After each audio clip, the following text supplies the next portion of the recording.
Assalamu alaikum. I'm Congresswoman Rashida Tlaib. I wanted to bring my love and joy and support to Islamic Relief during this Ramadan season. Ramadan Mubarak to all of you. Let us salute Islamic Relief USA for living up to the calling of this holy month, helping local organizations, providing food security, health care, and financial assistance to struggling communities and resettled refugees. Our Muslim American community has been on the front lines in Florida's 9th Congressional District and other areas of the nation to help us recover. I'm grateful for all the work they are doing in my district and around the world. Islamic Relief USA is constantly working together for a better world. Your charitable efforts to help reduce hunger, educate refugees, and assist survivors of domestic abuse embody the noble values that are honored in Ramadan. Your work to put the Muslim values of community and charity into action has helped not only provide food, but also healthcare, financial assistance, and many more hit hardest by this pandemic. Islamic Relief USA and the Muslim American community in my district have lived those values to the fullest these last 2 years. Thank you to Islamic Relief USA for the work you do to lift the voices of Muslims all around the world. As we continue to fight for a more just and more tolerant world, I am honored to be your partner in Congress. It's this community care that binds us as a global human family. We are better for all that you have contributed and the difference that you make. I wish you and all of my Muslim brothers and sisters a blessed month of peace and spiritual renewal. May peace and love be brought upon you. Ramadan Mubarak.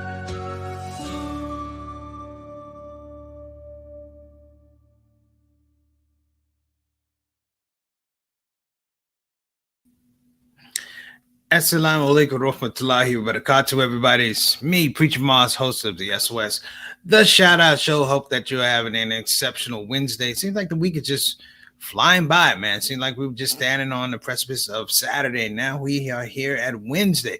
I'm coming to you live from location here at Florence, Kentucky, basically known as Cincinnati Airport. I'm out here for some work. Shout out to the MSA at University of Cincinnati taking care of me. I look forward to doing a presentation with you guys later this week.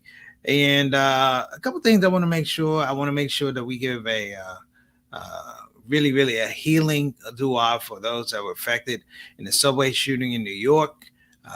It's my estimation from the news that I've read that they have apprehended the suspect.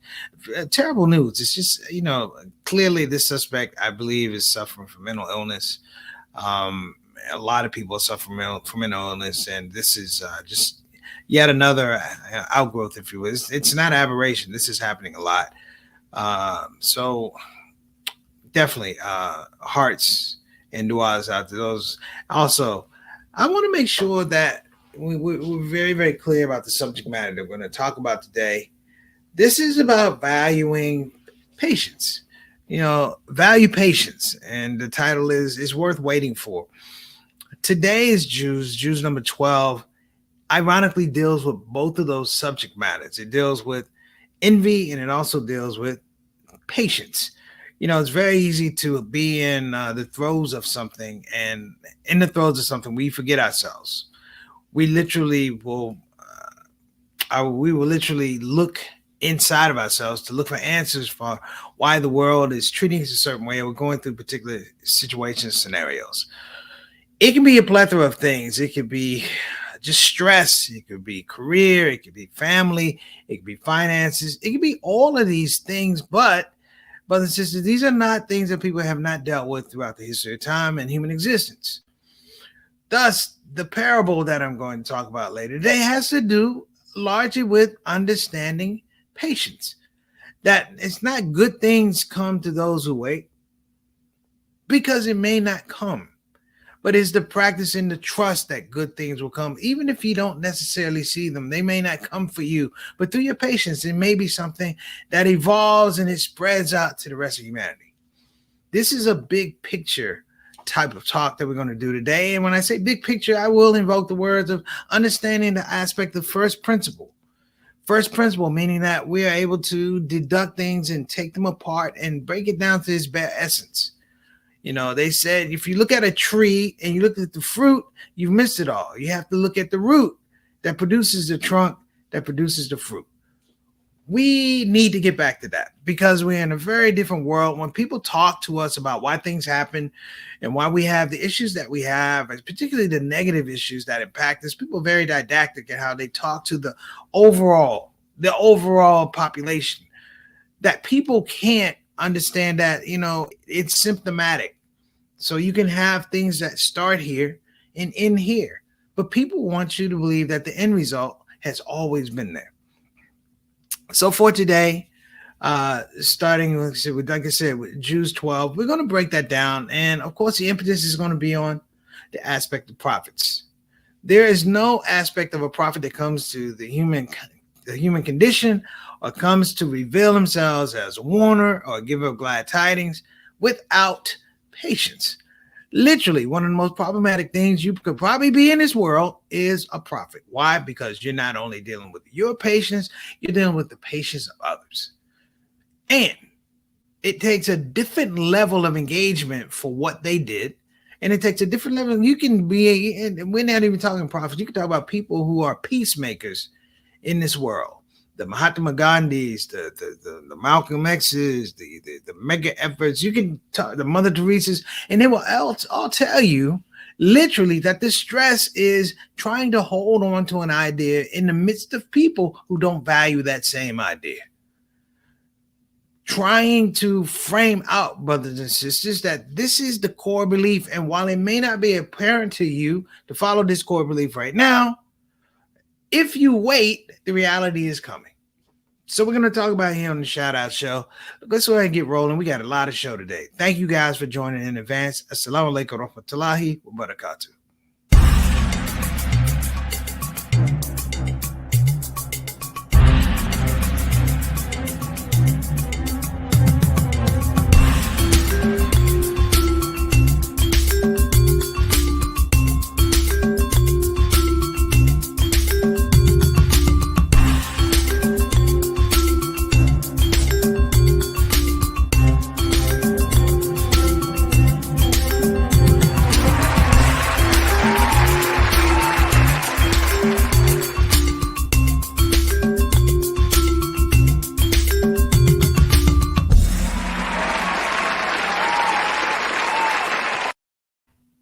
All right, we're back.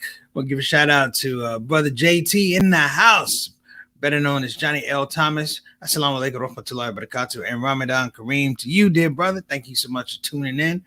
Got to give a shout out to the Salahuddin crew who are regular. Boy, y'all are regular, like government checks. Y'all are regular. Shout out to brother Bilal Salahuddin and sisters Sonia Dalton Salahuddin. Always repping the SOS family. We appreciate you. And my main man, Altaf Rashid. Altaf, we got a surprise for you at the end of the show, so don't go anywhere. We have a surprise for you. It's a surprise for everybody, but just for you, definitely. Wa alaikum assalam wa rahmatullahi wa barakatuh to you first. And we appreciate you, all of you, joining the platform. You know, we talk about, you know, at the top of this thing, I talk about value patience. I'm going to be honest with you guys. You know, literally, you know, patience has really been, you know, at the bedrock of everything I've done. Literally it's not done, but it's trying to, you know, when you're trying to do things right, you know, it's extremely difficult. So before I get going, let me also give a shout out to our consultant producer, Sister Satana Whitfield. What's going on? Wa alaikum assalam wa rahmatullahi wa barakatuh to you and your family. Ramadan Kareem.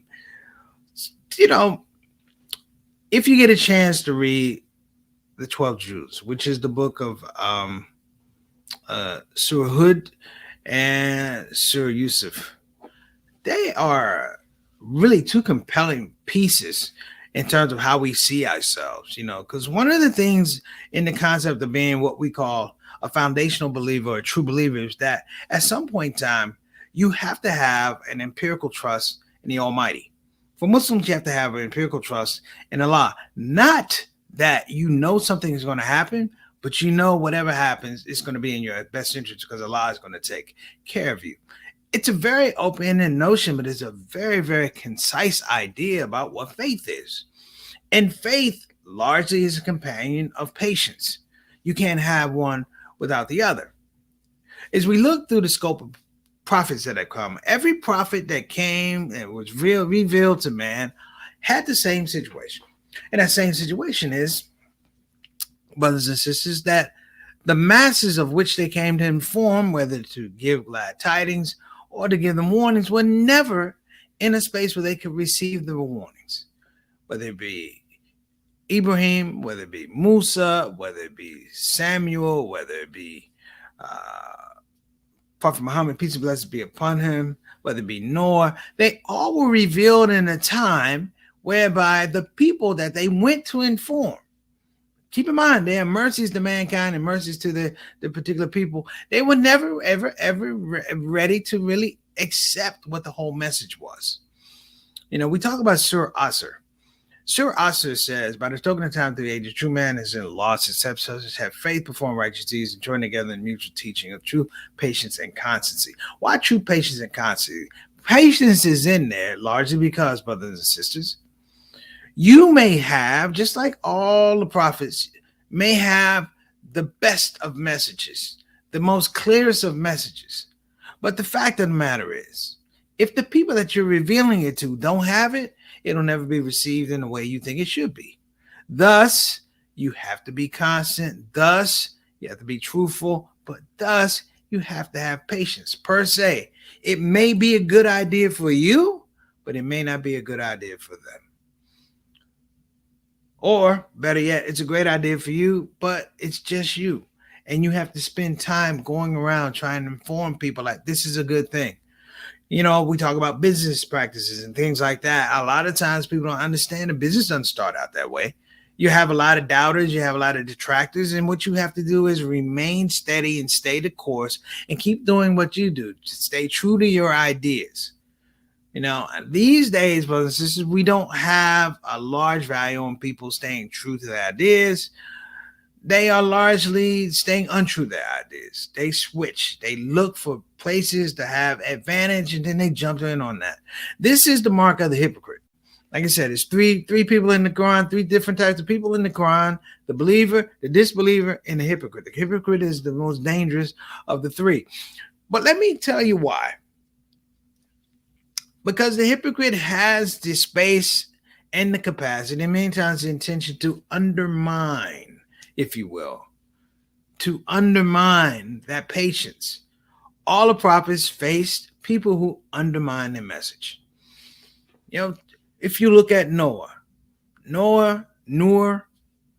he spent years, brothers and sisters, trying to convince people that this is the message from our Lord.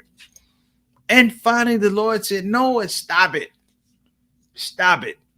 I had enough, Noah. They don't want to build an ark. We're going to flood this place. And he built an ark. And he told people, I'm building an ark because it's going to be a flood. And they still didn't give it. Even his only son did not believe him. And his son said, he said, son, get in the boat. He said, nope, I'm going to find refuge in the mountains. Well, so long, son. But what am I saying, though? I'm saying contemporary times, brothers and sisters, that this philosophy, if you will, this religious pedagogy ties into the fact that we have to have, in terms of patience, patience is largely a first principle. That you get into a situation, you don't necessarily know all the ins and outs and the nuances of a situation. Therefore, it's incumbent upon you to learn. Every prophet that came through had to learn about his people, had to learn their tendencies, had to learn what they were following. You know, whether it was idolatry, whether it was war, whether it was bad commerce, whatever it was. And they also looked to find out what was good in the society so that they can tailor their message to it. Over and over and over and over again, brothers, since we find that too often people put out messages that are exemplary of no patience, that are exemplary of a rushed mentality and a hushed logic. Let me tell you what I mean. Let me tell you what I mean when I say a rushed mentality, but a hushed logic. What I mean by that is people don't want you to understand where they're getting these ideas from. You know, they just want you to believe that my logic is somehow beyond compare, beyond reproach, that we can't even look at it and ask questions. Now, when you look at examples of this, brothers and sisters. There's another piece that goes to, and that other piece is envy. A large part of what we deal with is envy. And it's interesting because, we have a religion that gives you so many opportunities to move away or really expatriate yourself away from wrongdoing and sin. You have different ways that you could do it. You could do an actual good deed. You can go directly to your Lord. You can do all of these things, brothers and sisters, but we tend to look to the lower aspect of who we are. I want to say the lower rungs our own human compassion, because we tend to look at people and go, well, he's doing it, but he shouldn't be doing it. I should be doing it. I should be getting the rewards and things like that. And that leads us into Surah Yusuf. This is a man whose brothers tried to kill him. They threw him in a hole. They sold him to people. They lied to their own father that he was killed. And this man endured. Well, we say, how did he endure? Well, he endured because he had patience. Tawakkul. You see, when he was dumped in that hole, literally, he had no idea that he'd be advising kings. When he was locked up and in prison for inappropriateness with the chief's wife who lied on him, he said, I'd rather go to prison than go this other route. I'd rather stay in prison and go this other route, which is a non-patient route. It was a lying route. It was a complicity route. He said, I'd rather stay in prison until finally she said, what I accused him of, he did not do. But look at what I'm saying. He was willing to go to stay in prison until the truth came out. How many of us are willing to do that? Let me give a shout out to Mama Son, Miss Mary Moss, saying, have a great day, SOS family. Also, we got checking in, Sister Ree, what's going on? On another spot, Sister Nolens, what's going on? Thank you so much for joining us. We appreciate you. But this whole thing, what's going on, Brother Eric? Wa alaikum assalam wa rahmatullahi wa barakatuh. Ramadan Mubarak, sir. But I'm trying to bring this to a space, if you will. One space is having patience. The other space is dealing with envy. And the last piece that we should not overlook is the ability, brothers and sisters, to understand that we have pathways to forgiveness when all of those things crumble down. When we're not patient. When we're envious of other people.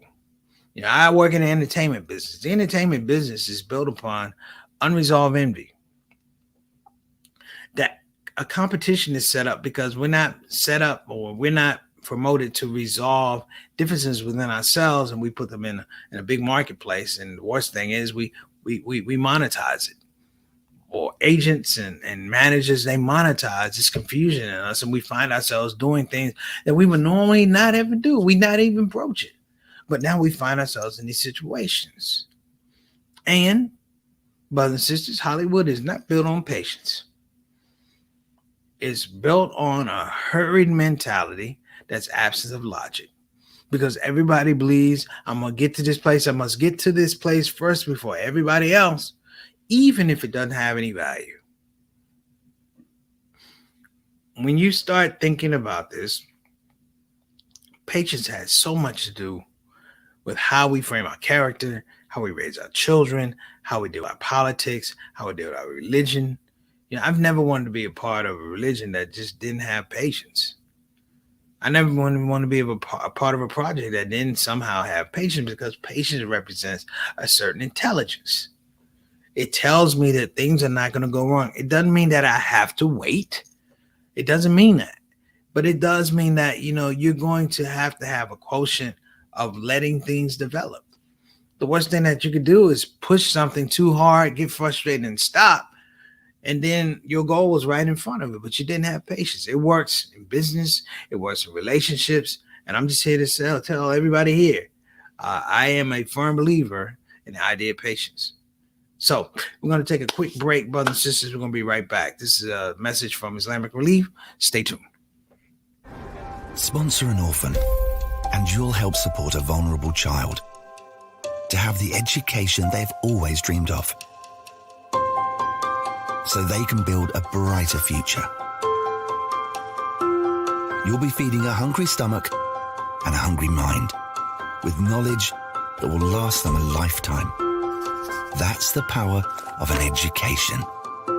Sponsor an orphan now with Islamic Relief. All right, we're back. Shout out to Islamic Relief. So, want to take a quick note. Very good friend of mine is not doing so well. I won't say his name on the air because he get upset, but I'm going to ask everybody to send some du'as and blessings to the Washington, D.C. area. My friend, he's a good brother, but, sometimes we all need to just reach out, put our hands out. We need to put those du'as out into the universe for anybody that needs them. So I'm going to ask everybody to do that for my good friend. But let's talk about this whole idea. Let's get to our Jews reflection because I've already touched on it. Part of the Jews reflection of today, that's yesterday, but part of the Jews reflection of today has to do so much with, can we really, really be patient? Someone said, can you afford to be patient? And I think the thing that I thought about when I heard that statement is, well, are you really, really in a place where you're all knowing, where things are being revealed in front of you and it may look like a desperate situation or whatever. And in that point in time, we can lose ourselves, brothers and sisters. We can forget about the fact that we're blessed beyond recognition. We are blessed beyond our own comprehension. But when something goes wrong, that space, that one modality of patience somehow goes out the window. And we look for answers other than our Lord. We look for answers other than the religious teachings, the spiritual guidance that we've had. We look to people, So I know when COVID hit, money was short.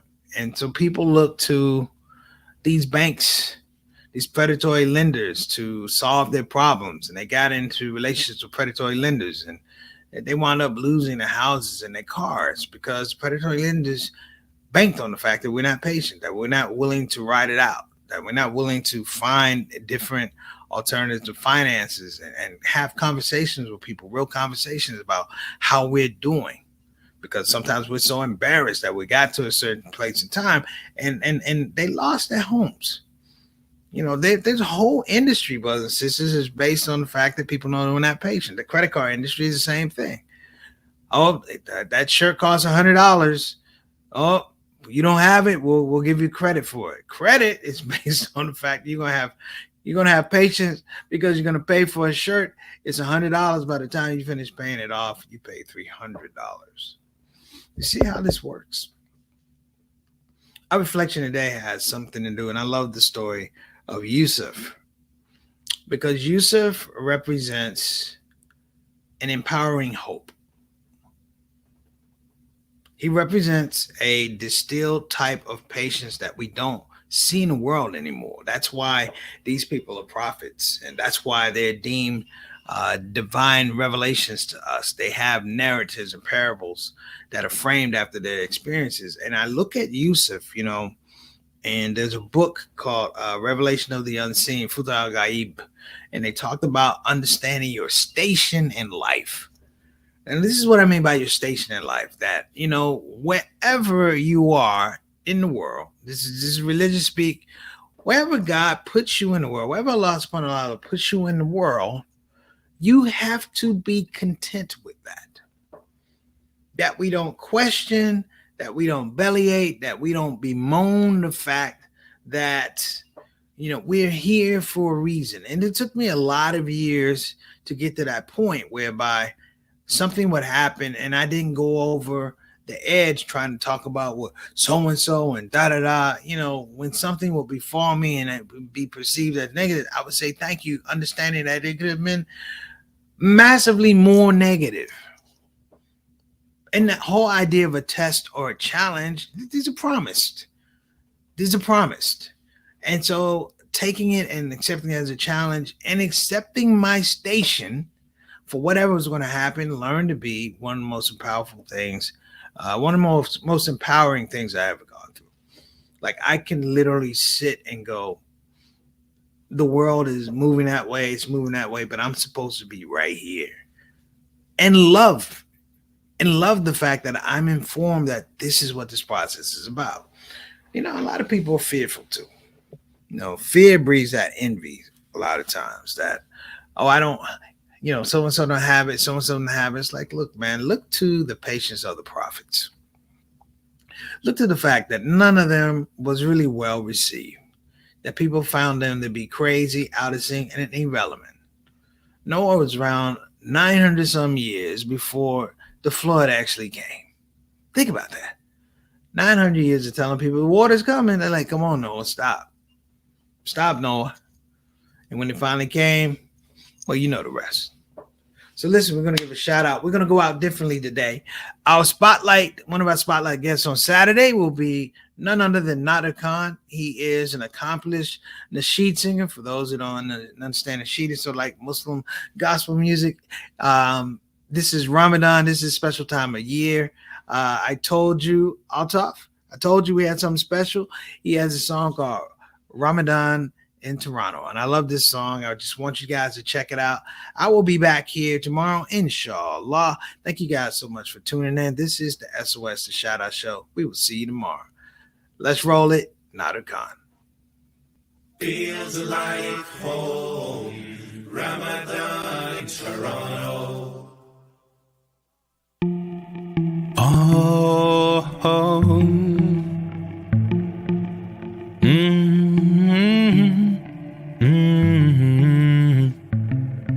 A new moon is hanging low in the scarlet western sky.